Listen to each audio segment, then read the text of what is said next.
everybody, and I'm really pleased to be down here in Melbourne. So I'm the director of what's called the University of Queensland and Blue Care Research and Practice Development Centre, and also the director of the Australian Centre for Evidence-Based Community Care, which is a Joanna Briggs Centre.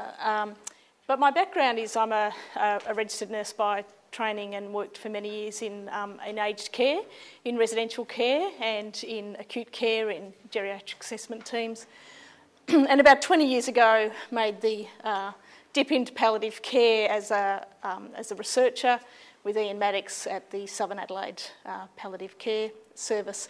And really what I've been trying to do for that 20 years is to marry my passion for improving care for older people with palliative care. And so this project, which was funded by the Department of Health and Ageing, is really a sort of a culmination of those experiences and the opportunity to try and come up with an educational toolkit that hopefully might assist you in improving the care of dying people in your facility. So I'm going to run through how the toolkit was developed, what's in it, and then a little bit about how you might take that into your own workplace, and then we'll have plenty of time for questions. So I'm sure that most people here know these figures because you work in this setting, but I think it's always interesting to note that really there's some people who are going to come into your facilities and they're going to die fairly quickly. And so you need to have processes and procedures in place to make sure that happens well, but you may not get a lot of warning because about 17% of people die within 3 months of admission. In actual fact, there's many people who die within a week of admission. I'm sure you've all had that experience. But you've also got people at the other end of the spectrum, people who might be there for 15, 20 years, and how do you manage their palliative approach? So we've got to cover a very dispersed group of people, and I think it's sometimes harder working in this setting than it perhaps is in specialist palliative care, where the client population is a little bit more defined, perhaps. You might be familiar with these graphs. They're the dying trajectories that are often put up. And really it's these bottom two that you're probably most familiar with. It's the organ failure and the frailty, where there's a progressive decline over a long period of time. Functionally people, sometimes with the organ failure, you have the ups and downs, but they never quite get back to where they were. In terminal illness one, that's probably more your classic sort of cancer focus.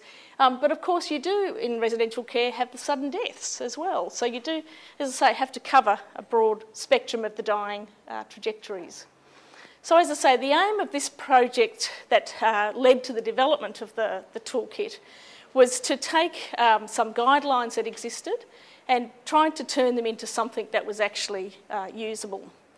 So the two sets of guidelines that we were working with were the guidelines for a palliative approach in residential care, which originally came out in 2004, and then they had an enhanced version in 2006, where they went through the NHMRC ratification, and also the pain guidelines, which again now are quite old, and they're under review at the moment.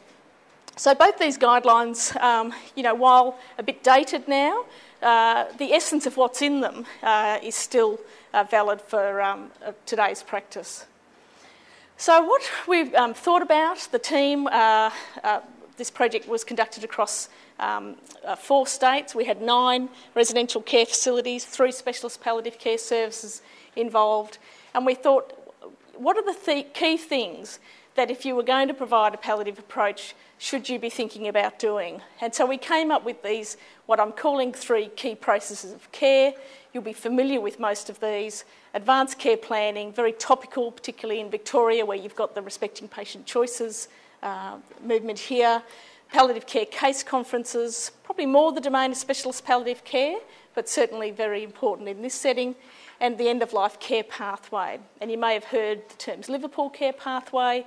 In this project we used what's called the residential aged care end-of-life care pathway, and that was developed by Brisbane South Palliative Care, who were part of our consortium. But it was developed specifically for residential aged care. So I'll talk a little bit about those. We also looked at 5 what we call clinical domains of care, and what we tried to get from the staff that work in this setting is what are the common symptoms and things that you come up against that we need to give you some education on. Pain, obviously, important. Shortness of breath or dyspnea is usually one of the second most common symptoms that people have with organ failure in this setting. Nutrition and hydration are enormously important because of the large proportion of people that you have with dementia. There's plenty of seats at the front if you want to come round. Oral care, which is so important, but often people forget the importance of it. And so we really wanted to highlight that, and delirium. So what we did was we put the information from the guidelines, those 2 guidelines together, and came up with this model based on the estimated trajectory or the prognosis of the residents. So we thought, rather than those graphs, which probably don't give you the level of detail that you need, if you think to yourself, if you've got your residents in mind, who might fit in these 3 categories? So who might have, at this point in time, a prognosis of greater than 6 months to live? And I would say probably 90% of your residents would be in that category. Who has less than 6 months to live? And I would say 5 to 10%. And then who has days or maybe a week to live? And you probably may have one of those, or you may not have anybody at this point in time. So thinking about those 3 different groups that you have, and as I say, you've got to cover the whole spectrum from people who are going to be there for a week to people who are going to be there for 20 years, what might you do at each of those time points? So for people that have greater than 6 months to live, and as I say, they're the bulk of your people, you need to get your advanced care planning sorted out. So that's either on admission, or if you haven't done it on admission, then you need to look at do they have their wishes expressed either in a legal document or not, and we'll talk a little bit about that. For the people who are in the middle section, the toolkit really focuses predominantly on those people, and there we say conduct a palliative care case conference, look at your advanced care plans again, if you've got one, and if you haven't got one, certainly do it at that point. And then for those last group of people, think about starting an end-of-life care pathway, and it doesn't have to be the one that we used, it can be any end-of-life care pathway.